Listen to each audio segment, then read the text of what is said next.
The wedding dress felt like a cage of silk and lace as Margaret Harrison stood at the altar of Philadelphia's most prestigious church, staring at Charles Worthington III, the man who had never once asked what made her heart sing.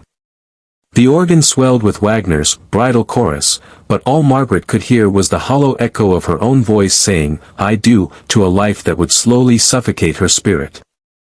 "Do you, Margaret Elizabeth Harrison, take this man?" She didn't let the Reverend finish. In front of 300 guests, Philadelphia's elite, her mother's tears, and Charles's bewildered face, Margaret gathered her voluminous skirts and ran. Her satin slippers slapped against the marble floor as gasps rippled through the congregation like a stone thrown into still water. "Margaret!" Charles's voice carried none of the passion she'd always craved, only the irritation of a man whose carefully planned schedule had been disrupted.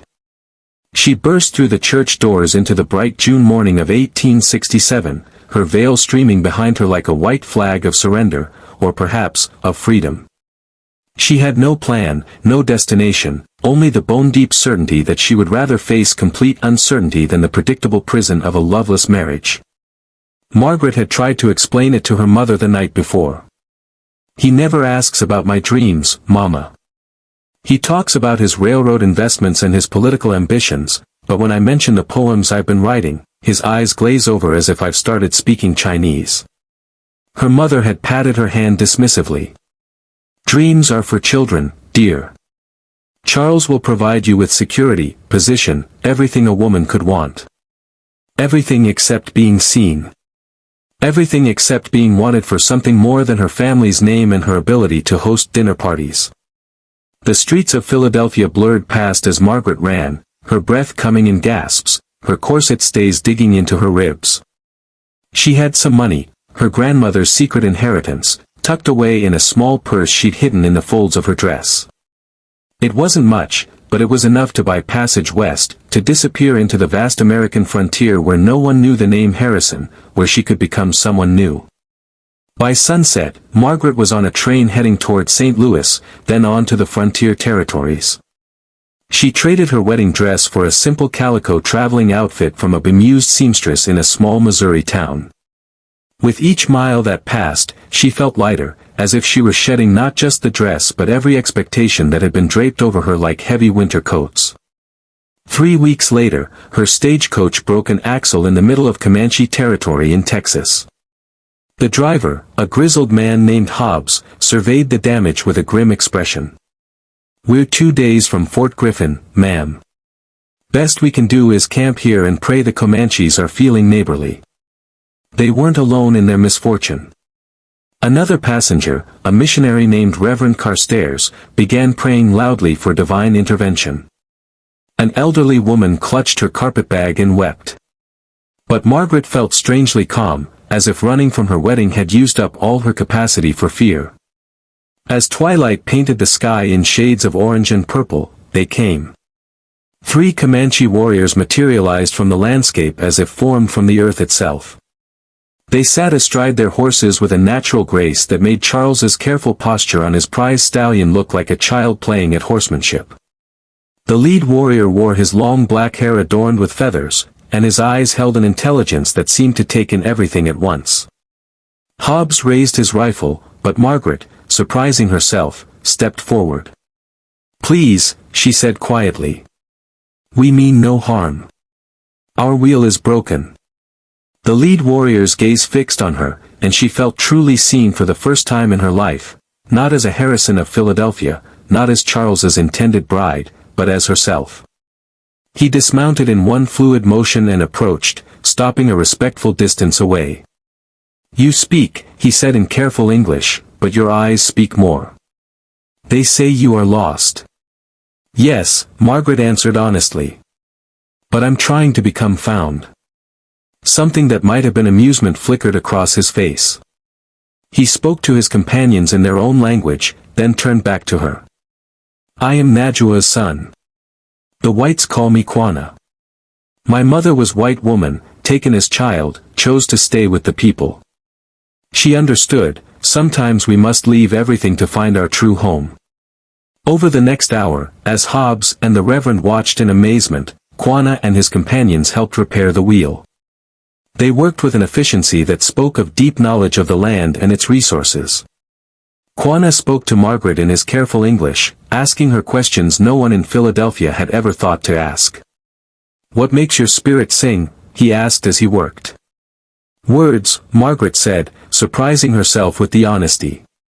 "Stories. I want to write about people's lives, their real lives, not the sanitized versions we're supposed to pretend are true." "This is good purpose," Quanah said. "Better than being wife to man who does not see you." Margaret's eyes widened. "How did you?" "Your dress, when you arrived," he gestured to her traveling outfit. "New, but your hands, they show you are not used to simple cloth.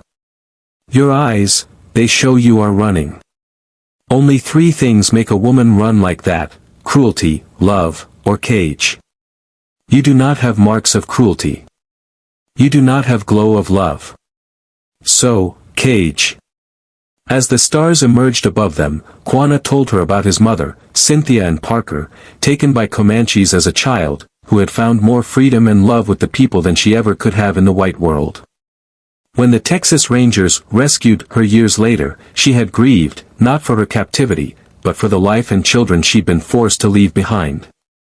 "She taught me," Quanah said, "that courage is not staying where you are expected to be. Courage is choosing the life that feeds your soul, even when everyone says you are wrong." When the wheel was repaired and Quanah prepared to leave with his companions, he paused beside Margaret. "You asked earlier what I whispered. I said, want more. This is the question, yes. Do you want more than life that was chosen for you? Do you want to choose your own path?" Margaret nodded, tears streaming down her face, not tears of sadness, but of recognition. "Yes. More than anything." "Then take it," Quanah said simply. "In my world, in your world, the cage only has power if you stay inside. You have already walked through door. Now, walk toward something, not just away." He reached into a leather pouch and pulled out a small turquoise stone. "For courage," he said. "To remember, woman who runs from wrong thing is already becoming woman who runs toward right thing." As Quanah and his warriors rode into the darkness, Margaret clutched the stone and felt something fundamental shift inside her. She had been running away from Charles, from Philadelphia, from expectations. But Quanah was right, she needed to run toward something. The stagecoach continued its journey, but Margaret's destination had changed. 6 months after her abandoned wedding, Margaret sat at a wooden desk in a small office in Santa Fe, New Mexico territory, writing under the name Me Carter. The desk was scarred and simple, nothing like her mahogany writing table in Philadelphia, but every word she wrote on it felt real in a way her poetry in her father's house never had. She was writing for the Santa Fe Gazette, documenting the real stories of the frontier, not the romanticized tales Easterners preferred, but the truth. She wrote about Mexican families who had lived on this land for generations, about Chinese immigrants building impossible railroads through mountain passes, about former slaves establishing new communities, and yes, about the Comanche and other tribes fighting to preserve their way of life. Her article about meeting Quanah had caused a sensation. She hadn't written it as a captivity narrative or a tale of savage Indians, but as an encounter between 2 people from different worlds who recognized in each other the same hunger for authentic existence. Letters had poured in, some praising her, many condemning her, but all of them reading her words. "Miss Carter." A young Mexican boy appeared at her office door. "There's a lady here to see you. Says she's from Philadelphia." Margaret's heart clenched. Her mother. It had to be her mother, come to drag her back to respectability. But the woman who entered her office wasn't her mother. It was Sarah Whitmore, Charles's sister, whom Margaret had always liked despite their family's connection. "Sarah?" Margaret stood, uncertain. "How did you?"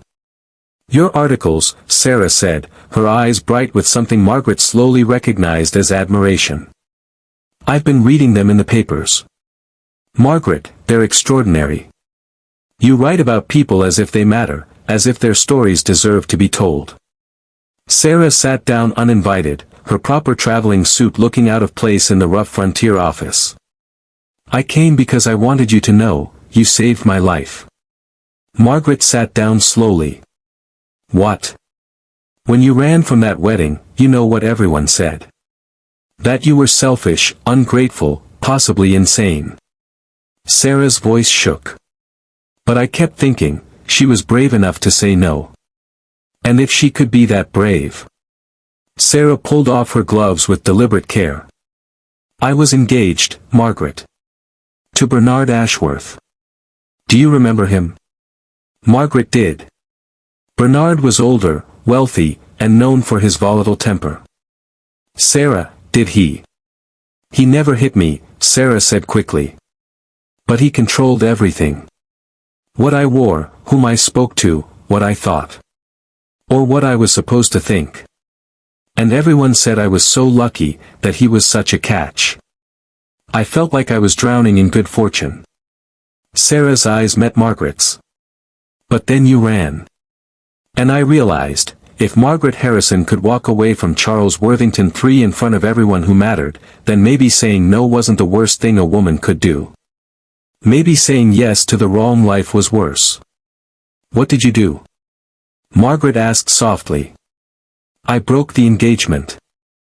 My parents nearly disowned me. Society declared me ruined. But then I started volunteering at a hospital, helping with the wounded soldiers returning from the Western campaigns. And I met a doctor there, Thomas. He's kind and he's poor and he actually listens when I talk about wanting to study medicine myself." Sarah laughed, the sound bright and free. "Can you imagine? Sarah Whitmore, wanting to be a doctor." Margaret reached across the desk and squeezed Sarah's hand. "I can imagine it perfectly." "There's more," Sarah said. "I'm not the only one. Your cousin Elizabeth left her husband, he was a drunk who spent her inheritance. Your friend Charlotte from school refused to marry the man her father chose. She's teaching now, at a girls' school in Boston. Margaret, you started something. Women are reading your articles and realizing they have choices." Margaret felt tears prickling her eyes. She had thought her runaway moment was purely personal, a selfish act of self-preservation. But Sarah's words revealed ripples she hadn't imagined, lives changed by her refusal to accept a cage. "I brought you something," Sarah said, pulling a bundle of letters from her bag. "From women who read your articles. They asked me to deliver them personally since I was making the journey." Margaret spent that evening reading the letters by lamplight. They came from all over, a farmer's wife in Ohio who started selling her preserves to earn her own money, a widow in Boston who opened a bookshop, a young woman in Virginia who became a teacher instead of marrying her deceased sister's husband as expected. But one letter stood out, written in careful, educated script.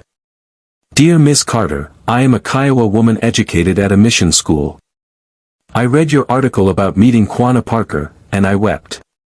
You wrote about us as human beings with complex lives and valid choices, not as savages or victims. You understood that my people's fight is not about violence but about the right to exist as ourselves. Thank you for seeing us. Your words build bridges where most build only walls. In hope, little bird who learned to sing." Margaret pressed the letter to her heart. This was what Quanah had meant. Courage wasn't just running away from cages, it was building bridges so others could cross to freedom too. The next morning, Margaret wrote her most personal article yet. She wrote about standing at that altar, about the moment she realized that pleasing others had nearly cost her herself. She wrote about Quanah's question, "Want more?" and how it had become her compass. But mostly, she wrote about how one person's courage to choose authenticity could give others permission to do the same. "We are taught that women's virtue lies in self-sacrifice," she wrote. "But perhaps true virtue lies in being so authentically ourselves that we give others permission to do likewise. Perhaps the bravest thing we can do is stop pretending to be pleased when we are starving, stop smiling when we are dying inside, and start running, not away from responsibility, but toward our own true horizons."